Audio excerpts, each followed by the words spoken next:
Notre exposé aujourd'hui porte sur l'enseignement en alternance. Alors l'enseignement en alternance, il ne faut pas faire beaucoup d'efforts, il suffit d'ouvrir un journal, d'allumer sa télévision pour se rendre compte que le rapprochement entre l'école et l'entreprise, pour reprendre l'expression consacrée, médiatiquement en tout cas, est au cœur du débat. C'est le cas en Belgique, c'est le cas, je le crois, et j'en suis même sûr, en France également. Ce rapprochement, concrètement, il prend diverses formes, des dispositifs ad hoc, des fondations, toute une série de machins, mais aussi toute une série de transformations beaucoup plus structurelles de notre système éducatif. Et pour le coup, l'enseignement en alternance en est l'une des figures de proue, c'est-à-dire un système, pour aller vite, où grosso modo, les élèves, chaque semaine, passent 3 jours en entreprise et 2 jours à l'école. Il y a des variantes, mais en gros, c'est ça. Alors, je ne vais pas, vu le peu de temps qu'on a en plus, je ne vais pas beaucoup vous présenter, je ne vais pas du tout vous présenter en détail les modalités pratiques de cet enseignement en alternance, mais je voudrais prendre ce temps pour 2 choses. La première, c'est interroger avec vous le consensus, qui me semble très important, qui se dégage aujourd'hui autour de l'enseignement en alternance. Comment ça se fait que finalement tout le monde est favorable à l'enseignement en alternance, la gauche, la droite, les syndicats, les partis politiques, les enseignants, tout le monde est favorable, à peu de choses près. Et d'autre part, je voudrais problématiser quelques enjeux que pose son développement. Ce sont des enjeux, j'insiste, enfin nous insistons, qui se posent à la fois du point de vue d'une sociologie de l'éducation, ça va paraître évident pour tout le monde, mais aussi du point de vue d'une sociologie du travail, dans la mesure, on va le voir, où l'alternance participe à une dynamique générale de remise en cause des institutions de la société salariale, dont il était question notamment hier à la conférence avec la. Alors je ne vous dis pas grand-chose sur la méthode, je m'appuie sur une enquête ethnographique réalisée en 2012, etc. On a 15 minutes, donc je vous en dirai plus si vous avez des questions méthodologiques, j'y répondrai par la suite. Juste une petite précaution quand même, qui me paraît importante. Surtout dans un exposé aussi bref, je voudrais éviter que mes propos soient interprétés comme, puissent être interprétés comme une critique personnelle, par exemple envers les acteurs de l'enseignement en alternance. D'abord parce que ce ne serait pas justifié, et ensuite parce qu'évidemment ça passerait complètement à côté des vrais enjeux, qui ne sont pas moraux, qui ne sont pas personnels, mais qui sont structurels et qui sont politiques.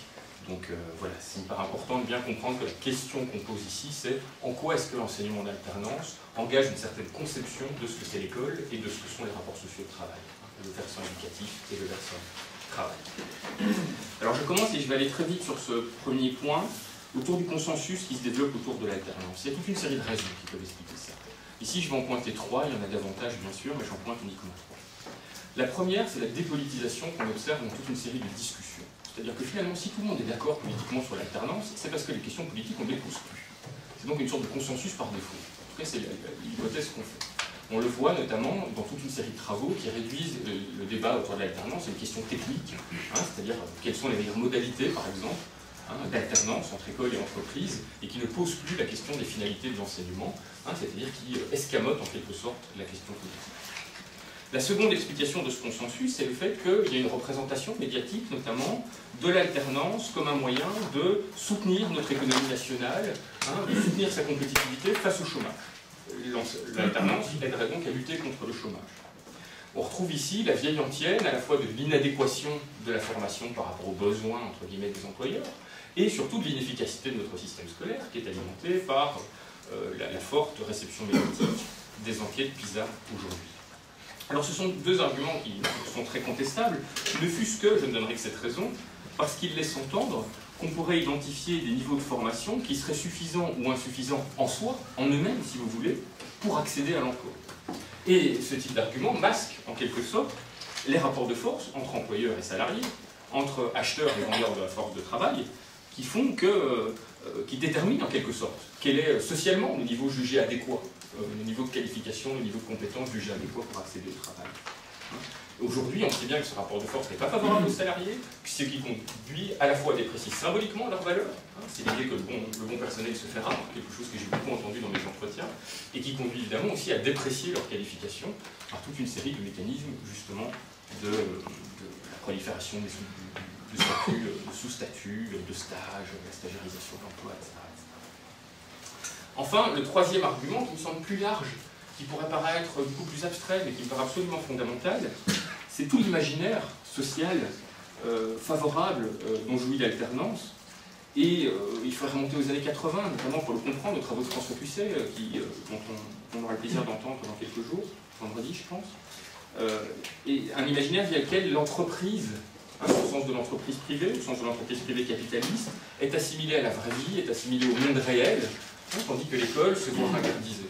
Là aussi, on peut penser à l'exposé de Frédéric Loredon hier et se demander comment est-ce que l'entreprise privée capitaliste, on va dire, arrive à susciter toute une série de désirs, à la fois pour la manière dont elle fonctionne et pour ce dont elle est la métaphore, en quelque sorte, le type de rapports sociaux dont elle est la métaphore. Il y a tout cet imaginaire social qui contribue à légitimer le fait que oui, ça peut être à l'entreprise à former, entre guillemets, à éduquer, à prendre en partie la place du système d'enseignement pour préparer les jeunes générations. Voilà pour mon premier point. Le deuxième concerne donc les enjeux éducatifs de l'enseignement en alternance. Le but étant, on a vu le premier point, c'est tout ce qui conduit à dépolitiser, selon nous, en partie en tout cas, ce qui conduit à dépolitiser l'enseignement en alternance. On va commencer à essayer de le repolitiser, modestement en 10 minutes. On ne va peut-être pas finir, mais on va commencer.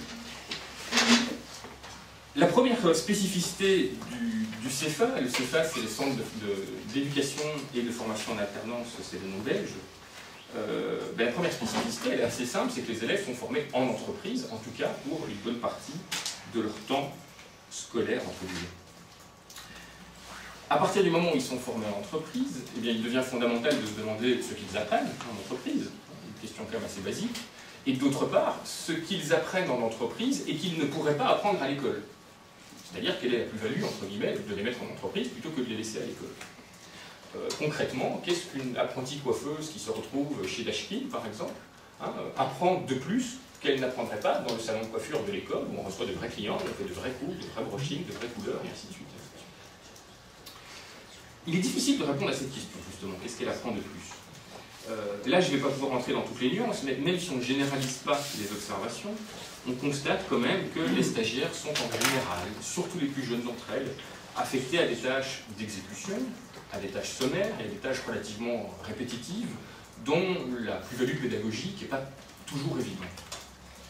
Dans le discours patronal, le caractère sommaire et répétitif des tâches, il est parfois en tout cas justifié par le fait que ces stagiaires ne sont pas suffisamment compétents pour prendre en charge des séquences de travail plus complexes.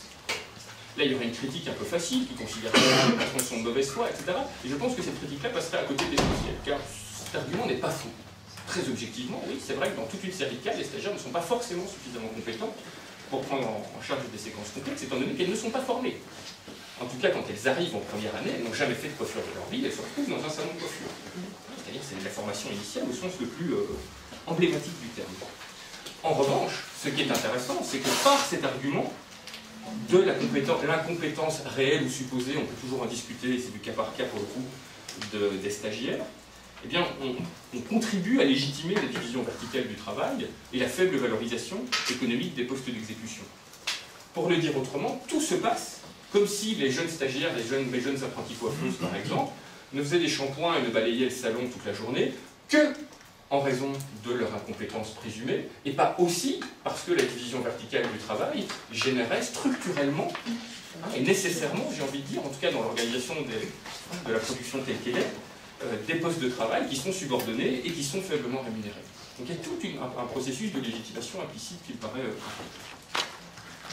Alors les stagiaires sont formés en entreprise, mais elles sont aussi formées à l'entreprise au sens où au quotidien, une part importante de l'énergie de ces élèves, de leurs professeurs, des accompagnateurs, de tous les membres du personnel, est consacrée à essayer de répondre au mieux aux exigences présumées du marché du travail. Autrement dit, il ne s'agit pas simplement au CEFA d'apprendre un métier, même s'il s'agit entre autres, bien sûr, d'apprendre des techniques, parfois très bien. La question n'est pas là, je ne dis pas que les cours ne sont pas bons, évidemment. Il s'agit aussi de transmettre des normes de comportement, des attitudes, des savoir-être, pour utiliser cette horrible expression qui est très en vogue aujourd'hui, qui sont jugés nécessaires pour exercer un emploi, mais peut-être plus encore pour accéder à l'emploi, dans cette espèce de grande lutte des places, qui fait qu'il va falloir que les élèves tirent leur épingle du jeu. Et donc ils apprennent à se présenter devant un employeur, à travailler leur exercice corporel, etc., etc. Alors, des apprentissages qui ne sont pas inutiles au sens où on ne peut pas dire qu'ils ne profiteront pas à chacun de ces élèves dans la compétition qui va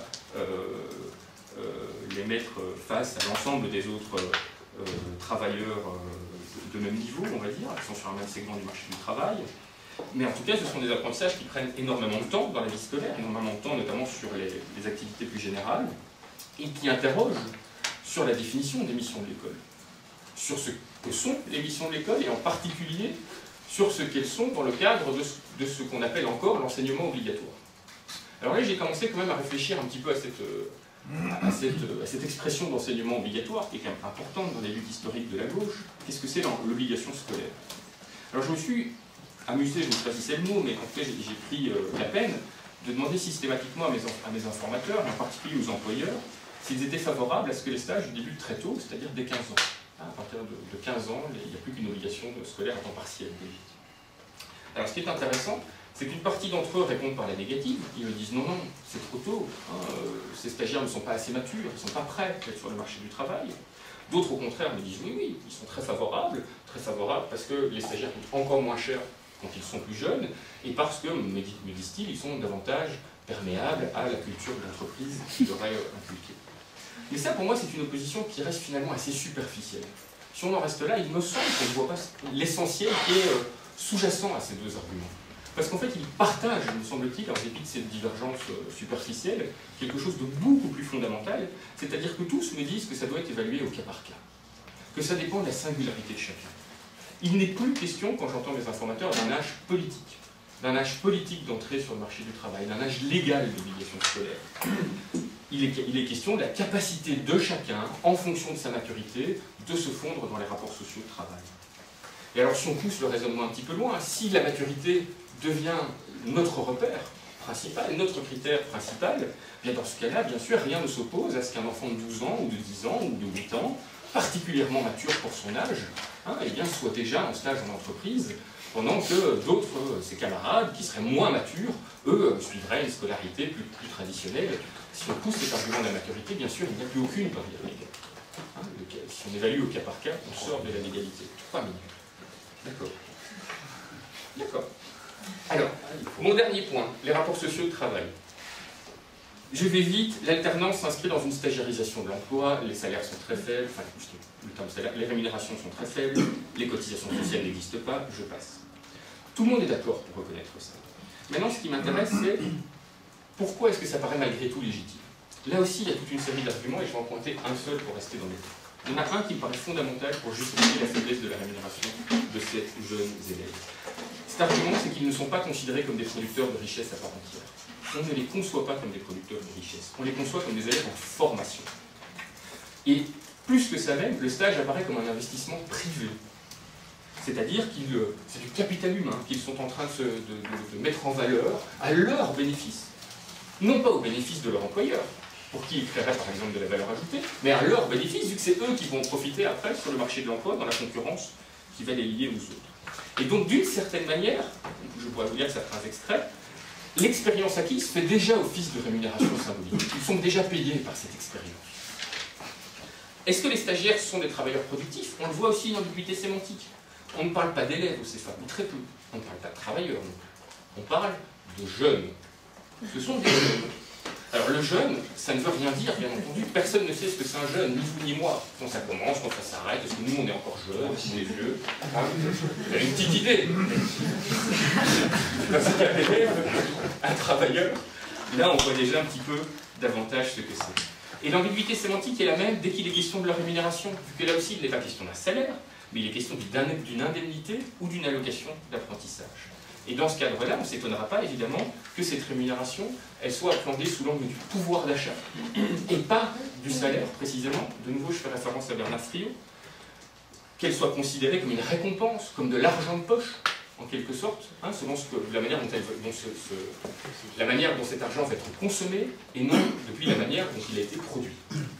Conclusion en 30 secondes. 30 secondes, ouais, j'y arrive, c'est très court. C'est une conclusion pour ouvrir un peu le débat.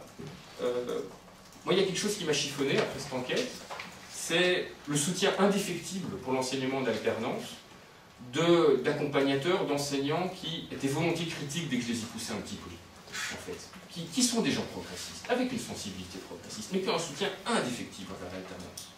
Alors, une des explications à ça, c'est probablement la lame de fond idéologique, le consensus que j'ai évoqué en début d'exposé, je ne vais pas y revenir. Mais il me semble qu'il y a une autre raison, c'est que pour beaucoup de ces enseignants, l'alternance est perçue comme un moyen de donner à ces élèves les plus défavorisés une chance, de leur donner une opportunité, de sortir de la compétition, de tirer leur épingle du jeu. notamment sur le marché du travail. Et ce marché du travail n'est quasiment jamais appréhendé de manière relationnelle comme un jeu à somme nulle, c'est-à-dire un système de vases communicants, où s'il y en a un qui gagne, il y en a un qui perd, voire comme un jeu à somme négative, dès lors que cette généralisation des sous-statuts, du stage, etc., conduit en fait à abaisser les conditions d'emploi de tout le monde.